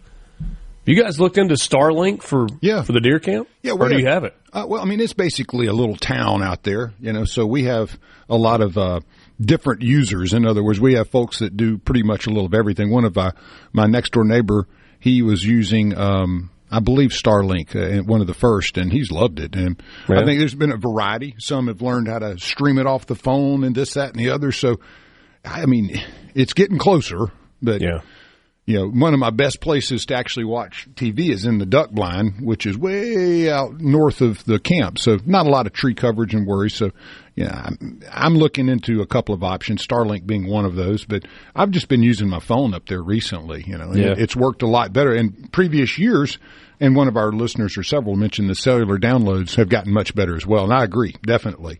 A year ago, I would not have been able to do that sitting at the cabin. And now I can just sit there and watch, TV on the phone. So, it's coming around. I don't normally like to do this. I don't normally like to play a long audio clip for you. But I want to do this because my guess is that some of you have, but most of you have not, listened to Marco Rubio's speech from the Munich Security Conference. It's about 20 minutes. And to tell you how this went, I mean, think about the way that at least we believe a lot of the European leaders view the United States right now and view Donald Trump in particular. There's no questioning the results that Donald Trump has gotten, but the method, in a lot of cases, is that of a bully. Now, Donald Trump's biggest supporters always couch that as the art of the deal, and I don't really care how you couch it, and ultimately it's about results. But the speech that Marco Rubio, the Secretary of State, who, by the way, may be on his way to being considered one of the greatest secretaries of state that the United States has ever had, the reception that he got at the end of this 20-minute speech in a room full of probably jaded and somewhat cold European leaders, he got a standing ovation.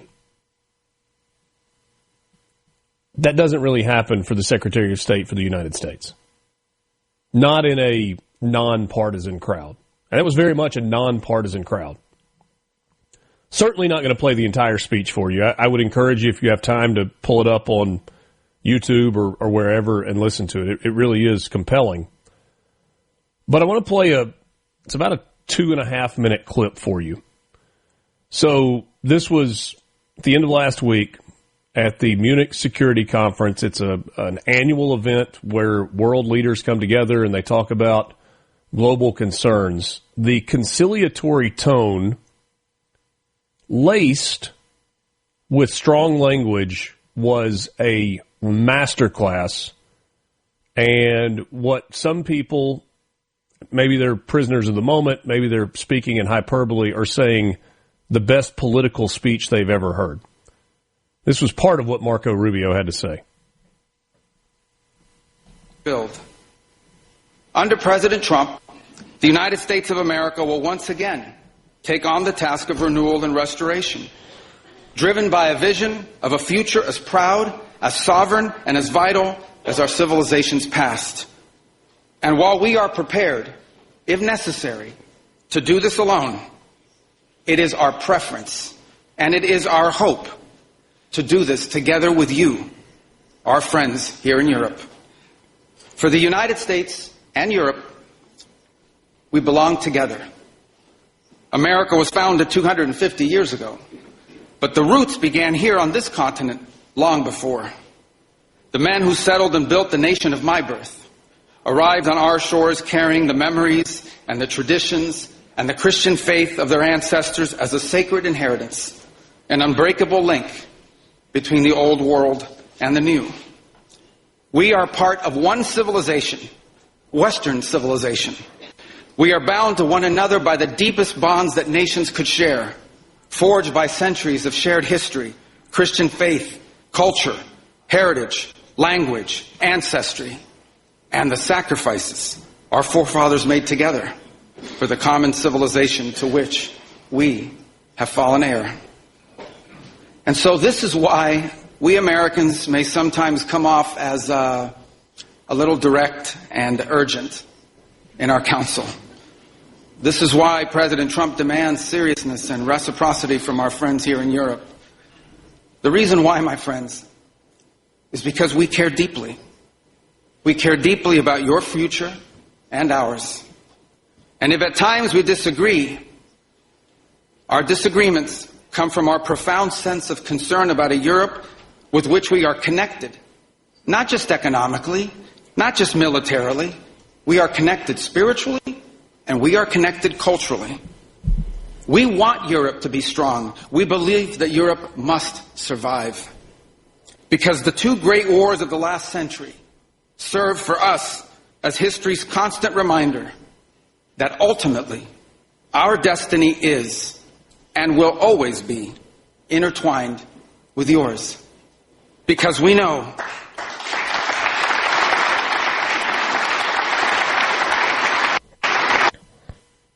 he wraps it up right after that. He said, we want Europe to be strong. We believe that Europe and the West must survive. So forgive the longer clip there, but I wanted you to hear that because the reactions to that speech, both from European leaders, from American pundits, from Republicans and Democrats alike, has been almost universal praise. Marco Rubio has emerged as a respected statesman. He has been given an enormous amount of responsibility by the President of the United States. He has been a surrogate. He's been an advocate for the message of Donald Trump. You even heard it there where he talked about it when he said, while our message may come across as direct and as urgent, it's one that comes from a place of understanding that the United States needs Europe and Europe needs the United States. And when we look at what's going on in Europe, you know, whether it's in Germany or in Italy or in England, There's a lot of scary stuff that's happening. I mean, the city of London is a shell of what it used to be. Can you imagine what Winston Churchill would think about London as it exists today? Oh. I don't know what this means for the United States in 3 years. And the truth of the matter is we are a year at most away from getting serious about the next presidential election. J.D. Vance was asked just a couple of days ago about whether or not there would be friction as to who ran for president next, whether it was going to be him or it was going to be Marco Rubio. Rubio being 13 years older than J.D. Vance. And J.D. was quick to say, no, there's not going to be any friction. There's not going to be any animosity. Marco Rubio is my best friend within this administration. What does that look like? Does that mean the current vice president, J.D. Vance, is at the top of the ticket with Marco Rubio as his vice president? Because there are a lot of people that say a Vance-Rubio ticket would be unstoppable. Or is Marco Rubio positioning himself just by doing his job as the guy that gives the United States the best opportunity to retain a Republican president when Donald Trump's tenure comes to an end? And what do the absolute most ardent, most dyed-in-the-wool Donald Trump MAGA supporters, where do they fall on this? Because there are people that voted for Donald Trump that don't vote. And certainly don't vote Republican, especially within the minority communities. Donald Trump has done well with young black men because a lot of them view him as, man, that's a dog right there, in a good way. He's done well with the Hispanic communities because he's talked about their safety, despite the fact that a lot of people have been deported. We're back with you after this.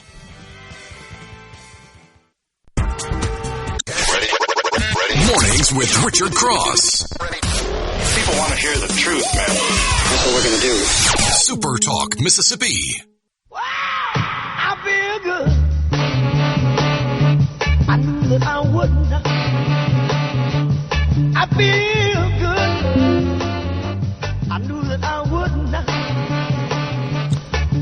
I think the question that ultimately I was getting to, as it pertains to Marco Rubio and J.D. Vance, it feels like the natural progression in our current political system is you serve as vice president and you become the most likely next presidential candidate. It doesn't always work that way. Al Gore ran for president after Bill Clinton.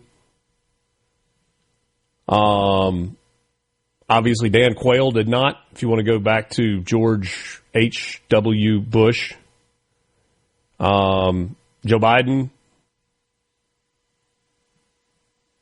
there was time in between, obviously, but runs as president. He served as vice president for Barack Obama. You have Kamala Harris, who was Joe Biden's vice president, ran for president, failed to win.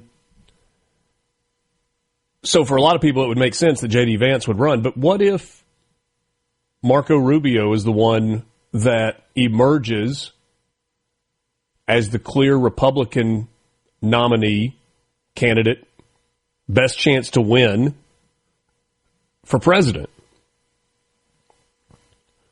Could you see a scenario where you have a Rubio-Vance ticket? Well, constitutionally, you absolutely could see that.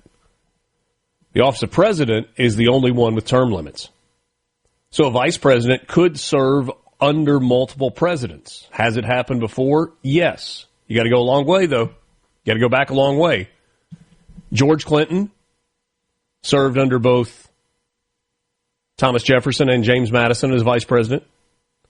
John C. Calhoun served under John Quincy Adams and Andrew Jackson as a vice president.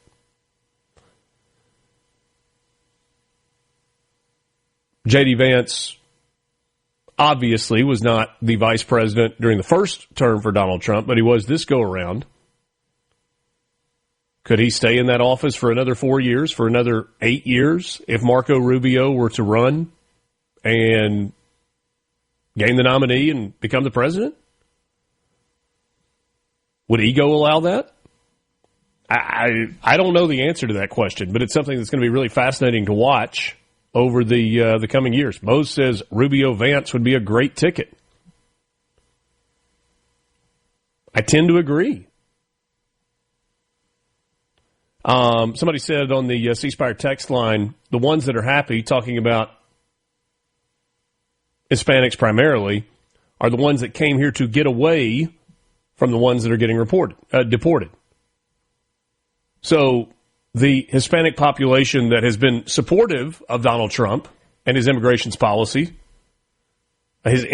policies, largely are here legally and wanted to escape the nastiness of living in parts of Mexico in a pseudo-narco state or other parts of Latin America where it's really dangerous just to live and to raise a family on a daily basis.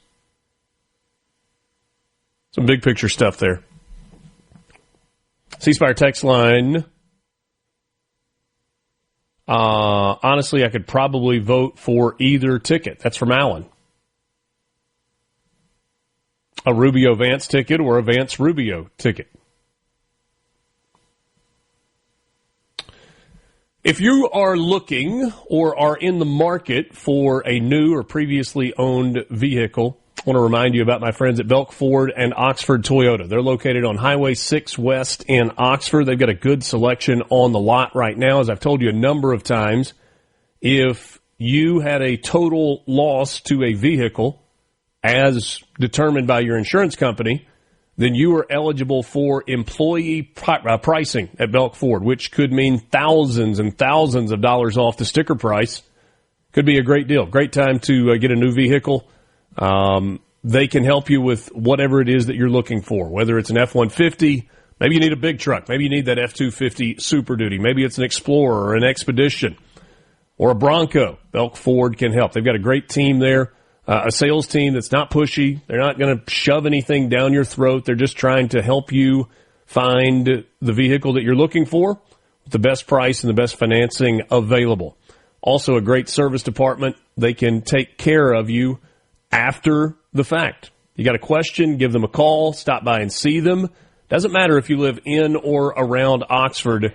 They would love to do business with you regardless of where you live at Belk Ford and Oxford Toyota. Appreciate you being with us on this No, it's not Monday. I've tried to make this Monday multiple times this morning. It is Tuesday morning. Thanks to Sally Doty for joining us and also to Ricky Mathews. We've got a whole lot more coming up as we roll with you through the week, including conversations tomorrow morning with Jay McDaniel and Joe Max Higgins. Look forward to those.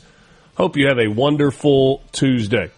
For Lance Tolbert, I'm Richard Cross. Thanks for joining us. Mornings with Richard Cross, presented by Community Bank, online at communitybank.net. Community Bank, rooted in our community. Hope you have a terrific Tuesday.